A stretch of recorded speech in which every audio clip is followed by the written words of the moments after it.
What's going on? It's your boy Carl coming back at you with another one, Golden Green Productions. Um, in this video, I'm going to be reacting to players and NBA legends who were terrified of Larry Bird. Let me address something also too ahead of time so I can get this out the way. In my original video, I was calling Larry Bird Larry Buckets. That was a name that I heard a lot of people who were around me at the time, who are older, who called him that because of his scoring ability, but that is not his actual nickname. Hick from French Lick, Larry Legend, you know what I'm saying? So going forward, my apologies. I will no longer refer to Larry Bird as Larry Buckets, but I will refer to him by his actual nicknames. So just forgive me for that. That was an error on my part. I appreciate those in the comment section for letting me know as well, for giving me better insight and knowledge as well. So yeah, man. If you are new, please like, share, and subscribe to the video. It's greatly appreciated. It helps the channel out. We are on the road to 1K subs. We're getting really close, and y'all have been doing an amazing job, and I appreciate all the support and all the views and all the watches that everybody's been doing. I'm glad y'all enjoying the content. We're going to keep pumping out these Larry Bird videos. It's a lot to this. It's a lot about Larry Bird. It's a lot of highlights, a lot of different things, but we're going to keep diving into it, man. We're going to, I'm enjoying it. So let's get to this video, man. Larry Bird is a cold-blooded assassin on the court, and with his gifted high IQ and skills, he made players fearful of him. So I'm going to show you some NBA legends and players, sharing stories of how terrifying it was playing against Larry Bird, mixed in with some hilarious. I'm going to drop the link to the original video down in the channel. What your favorite clip is. Enjoy the video, man. I'm thinking, oh, he's slow, he can't get off a shot. He's not that strong. This is gonna be a layup. Bam, knocks down a jump shot. Okay, maybe that was luck. Gets the ball again. Bam, knocks down another jump shot. Now I'm thinking like, okay, hey, you know what? I'm gonna D this guy up. I'm oh yeah, stop playing with him at that point. 20 feet away. Bam, 25 feet away. Bam. My mind just goes to, damn, this white guy can play. I remember that boy can hoop. Watching Kevin McHale and Larry Bird. Paul Malone, the mailman. Larry Bird did something. To me, I'm still marveled at this. And he got so many people. It was a timeout. And one of our teammates, Bart Kofold, had a camera. Right. He's taking pictures. So Larry Bird came over there and looked at our bench. And he said, three-pointer. From right over here.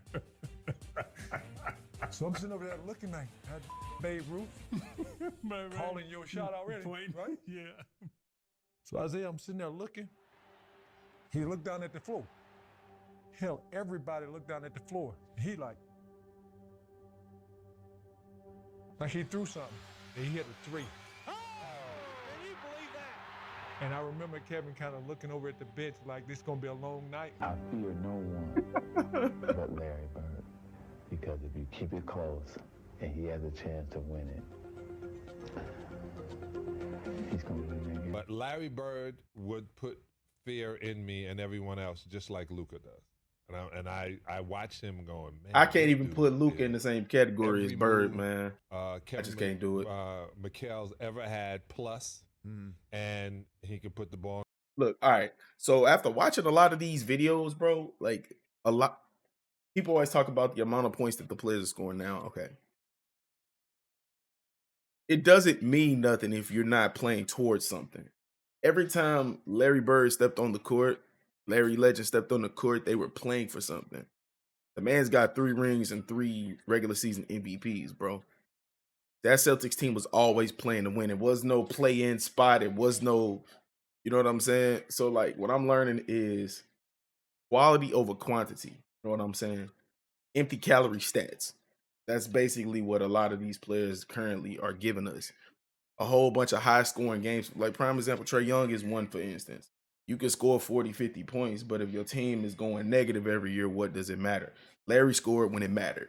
He scored when he needed to score, and he took the heart out of whoever he was playing with when it mattered. So that's just another thing I'm learning. On the basket. Last leg, we're playing him, and he told me, young fella, let me tell you something.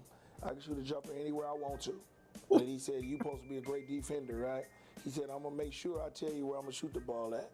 And I was like, man, come on now. You talking to him crazy, bro. What? What was Larry's trash talk style? Like what were the things he would kind of say? He was cold, man. He'll tell you like this. He'll bend down, say it soft to you. He's like, you know what? I don't know what you got for Christmas, but I know what I'm gonna give you. What I'm gonna do is I'm gonna take you on this block. I'm gonna dribble 2 times. And so he said, I'm gonna take you over in that corner right there. You see it over there by my bench, right? And I'm gonna give you something, and it's gonna be this jumper. Right. And I said, shit, watch this. So all of a sudden, we playing, and I'm D'ing him up, and he slow ball me. That's where I got the slow ball. Put your back to your back like this, and his back was bad during this time. So he went right to that corner, and I'm up on him, I'm under him, and he said, young fella, what did I tell you I was gonna do? And then I'm gonna pull up in your face in the neck. Oh, now he was doing that to the glove, bro. Your Christmas present for me. I was like, whoa, you cold with that one, man. And he turned around, raised up, looked around, it was all draws. And I said, shit, I ain't gonna mess with you no more. And that, that's just a veteran knowing how he can play. Wow. You know what I'm saying, and what he can do. He knew that I was smaller than him. He can shoot over me, and he can create space. When I'm trying to D people up, he learned how to neutralize me by turning his back and make me have to go through him. And if I reach on him, he'll turn and spin and get away from me, and he gone. And you couldn't do that. So that's just being smart about the game. Everybody used to say Larry Bird was slow and all that. Game. I mean, I don't care what nobody say. He had the ultimate game, and he used to do it. He used to back it up. We was playing Boston Celtics. So the great Larry Bird. I didn't really know much about. I'm from Indiana. Larry's from Indiana. I knew about the history of Larry, but I didn't realize how he really got down. When we got to Boston that morning, I knew something wasn't right. I saw an X-Man. He was limping around the court a little bit like he was sore. I figured he'd be all right, Xavier McDaniel. I figured he'd be all right by that time. I go to the game on the early bus. I get there. They come out on the court. They say, hey, Sean, you starting tonight against Larry. And I was like, I'm all for it, though, So the X-Man, he didn't play. He had a sore knee. But my point to you is this: Larry gave me 50 3/4. Oh my! 50 3/4? Oh my God! Yeah, that boy didn't want to go at him no more. Probably after that. He was hitting 50 He3/4. talked to me the whole entire game. Doing that before Klay Thompson was doing it. Well, first of all, he asked me to jump ball. He said, "You the cat that broke all my records in high school, right?" And I was like, "Yeah, that's me." He used to dunk my brother too, right? Eddie. And I was like, "Yeah, that's me." He said, "I got something for you tonight." So every shot he was calling at the defensive end, he would tell me, he'd be like, "When I get down to the other end, I'm gonna pump fake you, get a hand one on you, look at you, go off the glass." That's how cold Larry Bird was. So, being from the streets, man, I was to the point of like, look, I'm going to foul him so hard that he's basically going to take his will. He started shooting the ball with his left hand, man. I was trying to foul his right arm. He was shooting with his left hand. Left-handed, bro. I heard about that. Looking at me, still slapping me on my butt and everything, man. Telling me everything. Now see, that's something that he didn't hit you. He didn't hit you on the butt. Now I got to fight you. And then Larry, he actually invited me to his house that summer after the game, man. He told me, he said, that's the best defense I've seen so far, the best effort. I get So you still competing. 50 you still 3/4, competing. but that was the best effort I've seen in a long time. Come to the house and see. Hey, bro, imagine getting 50 put up on your head. That boy said that's the best effort. That means he don't respect too many people's defense. But still, I put a 50 on you. Bro, that's crazy, bro. That's crazy, bro. Larry Legend. That's nuts. But there were That's times nuts. where he would come out of a timeout. I remember this one time. You might have heard this before. James Worthy. With a lot of people. I had to guard him. Bro, the Lakers had a All the lot of players legends on their coming, team and when he would Larry was tell you playing. he was coming. Like legends who could play on other teams if they had to. With DJ handling Robert's run. Mikhail's going to set a pick for Robert, but Robert, that's only to free him up to come and set a pick for me. And he says, if you trail, I'm going to trail into the lane and shoot a little floater. And he said, if you fucking pop, he said, if you try to get over the top, he said, I'm going to pop to that corner and bust a jumper in your fucking face. I'm like, fuck you. I'm all up on him. You know, I got his shirt tail. I'm holding it. You know, I'm like, you know where I'm from. I'm from Gastonia. He ain't talking. He ain't gonna. Sure enough, man. The ball comes in. DJ takes a couple of dribbles. I'm quick. I'm quick enough.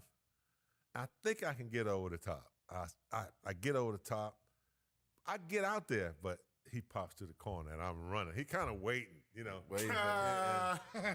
Ultimate disrespect. He was an asshole. Mark Aguirre didn't want to play against the Boston Celtics for whatever reason. Could have been called birditis. Yeah, traded match. So I was, I think, at that point, the third small forward, and Larry gave us 50. 2-point Maverick lead. Bird's the man they want to have it. Yes, indeed. Bird, 4-3. Yes, Larry Bird for Money. 3 with 4 seconds to go. Celtics lead it by 1. What can you say about Larry Bird? Oh, boy. Next year, for whatever reason, somebody else didn't play again. And I was starting, and I go, okay, do you want Bird or McHale? Oh, great choice. And I was going, isn't Walton Bro. I was on the bench, deservedly. The so. wall. Second move. 7 seconds to get it up, and it's Larry Bird who does it. Larry Bird. Like really made him so effective was he could shoot. Oh, yeah. See, so what he did was when he get that pump fake means if you don't iron it, he gonna shoot it and make it. So he would catch you, put it on the floor. Are we gonna let the young guy? Do you know how deadly a player is, bro, that can play at their own pace and control what you do? Like, Larry Bird was the master of that. Because watching him, he was like, it didn't seem like he was moving that fast, but he had phenomenal footwork. He was able to basically dictate your movements. You had to respect his jumper and his three-pointer because he could shoot it, but he could finish. And he could handle the ball. And he could pass, bro. Like, what? Dude could do everything, so you really had to be on your toe. Like, bro, he's putting up 50 balls on Legends, bro. Okay. Like, he's putting up 50s on Legends, He bro. has the most years in the league, and we're not even letting the youngster talk. It's like having a little brother. It's like Danny Ainge. We couldn't get to shut up. Exactly. Bro, that's You had crazy, the guard, bro. Larry. What was that like? When I think about his game, The bro, he worst thing plays was so when you guys slow. ran pick and rolls because, you know, Kevin or you or Chief. Chief came up and it was a quick pick and roll with a slip and deny him the ball as much as you can, force it out. And Ain't no such thing as denying Larry the ball. let Danny Ainge drive to the basket. Let Danny shoot. That was a problem, right? You had shooters on the other side, but you had to pick your poison. Danny one time said he came in and Danny had a big fourth quarter and Danny comes in and he goes, I'm our best fourth quarter player. And Larry's sitting there. Larry was funny. Larry had a great sense of humor. People don't know. Larry's hilarious. Bertie's tying his shoes and he kind of looks up and he goes, well, hell, I hope so, because your man's either standing by me or Kevin the whole fourth quarter. You're playing by yourself. The story Hey, goes bro, that when what? he played against Denver, they had a guy named John Hanslick. You remember John Hanslick? No. Ira Scott. 6'7", Notre Dame guy, white guy, really good defender, right? Okay. They put him on Larry, and Larry was wearing his ass out. And Larry would run by the bench and tell Doug Moe, who's the coach, get him off me. That's disrespectful. No, that's disrespectful. Yeah. And he said, "What's disrespectful?" Yeah. He says, disrespectful for y'all to put a white guy on me. Yeah. Put a black guy on me. Love it. Put a black guy on me. That's why he gives Coop so much. He still says to this day, Coop is the best defender he's ever played against. Wow. Really? But he was like, you disrespecting me by putting a white guy on me. I feel you. But that's Larry, because when he played back in the day, that's all he played against was brothers. That's so he was like, don't put no white guy on me. That's disrespect. So what? So when they you. did that, he said, I had to torch his ass so they understand. You ain't gonna see him again. Get him off me. Tell this Bro, story about what? Larry Bird. I remember him, he was cursing under his breath. And I asked him, I said, Larry, what's going on with you? He says, you guys are being disrespectful to me. And I says, what are you talking about? He says, you guys are putting a white guy on me. That's disrespectful. Wait, who's the white guy you put on him? I can't remember who it was. I just started laughing. I had no comment. Put them boys in the torture chamber. It's disrespectful when y'all put a white guy on me. And I'm sitting there like, I'm laughing in the middle of a game. He says... The one I really hated to guard was Larry Bird. He was not a nice guy. Matter of fact, there was one game in Cleveland where he was having a pretty rough first half, and in the old days in Cleveland, you walked off the court the same way at halftime, and I kind of puffed up on him and walked beside him and was like, "Yeah, you're 1 for 10." I was like, "That's defense, you know?" And he just kind of looked at me and said, "There's 2 halves."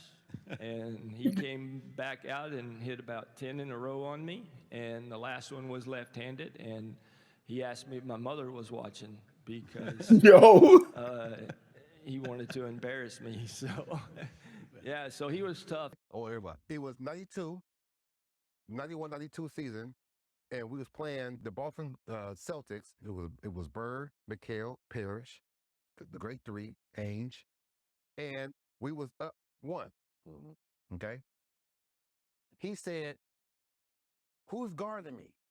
As we come out of timeout. Now, remember, I'm a rookie because Price is out because he hurt. Right. He says, "Who's guarding me?" I says, "Craig Elo." He says, "Why you got that white boy on me?" Yo, bro. Larry wasn't to be played with, Don't bro. put no white boy on me. He said that was the most. Now, remember, Larry Bird is white. Right. He said, "I'm going to go over here, and I'm going to get in the corner. Cooking him, Dennis bro. Johnson going to pass it to me, and I'm going to hit it. The last second shot, and it's over." Come on, man. So I'm like, I told Joe Wood, I said, "Hey, man, listen, the ball is going to Larry Bird. Everybody knows the ball's going to Larry Bird. Right. Just do whatever you can. Craig, Gerald, just cover him." Right. All Bird did was go like this. See, it's leverage. It's not how strong you are sometimes. It's leverage. Yeah. He said, "Now look how hard that is." Yeah. Now somebody strong will go, "Yeah." Right? Right. Right. You see how your demeanor went? That's all I need, TB. Right. Let the ball. Space to catch the ball. Yeah. Hey, you know his fingers was all broke. Right. He hit the shot. All his Kevin McHale, all them, Randy Whitman, all them were jumping on, right? He was getting them off of like this. He walked off and said, "Legend." Larry Bird, man. Yeah. The best guy I played against might have been, Larry Bird, someone like that. How good was Michael Bird? Jordan. I don't think people don't look at appreciate him and think, Yeah, oh, they he's said, a "Oh, white no, guy, he's slow guy. a chubby white guy." He wore us out, man. Because he just this muscle here, the one between his ears. Yeah. That was his best, because he made the 3-pointers and he had assists and rebounded, steals. He was always at the right place at the right time on the court. One of the great players. I love seeing that pass, bro. I said they were almost impossible to go in there and beat. Yo, Dumars. And they said, why? I said, because you could not make a mistake with them. If you turn your head or you don't rotate right on time or whatever it was, those guys made you play. And it was him. Like he was a savant on the court. Like just a savant, like 2 plays ahead on everything. And so I was just talking about this maybe 3 or 4 days ago, how hard it was to go into Boston and beat a team when Bird is in his prime. And then you had the inbounds pass that Bird steals that. That goes back to my savant statement. Like just knowing where to be, seeing what's happening, and anticipating, and boom, he jumps right in and steals the ball. So guys, I hope you enjoyed the video. Yo. Tell me, what's your favorite Larry Bird? Yo, all right. Hey, them players was low-key scared of him, bro. Like, he would talk to them crazy. I'm like that's gotta be demoralizing. Like, all right, I'm finna get the ball right here. And I'm finna shoot it to win the game. Bro, what? Come on, bro. Like, what? Who you talking to? Like, no, that boy was like that. But man, this has been an amazing video, bro. I enjoyed this one. It's a lot more on my list that I'm gonna dive into, but this was amazing, bro. Once again, if you are new, please like, share, and subscribe to the video. And to the next one, it's Carl from Golden Griffin Productions. Peace.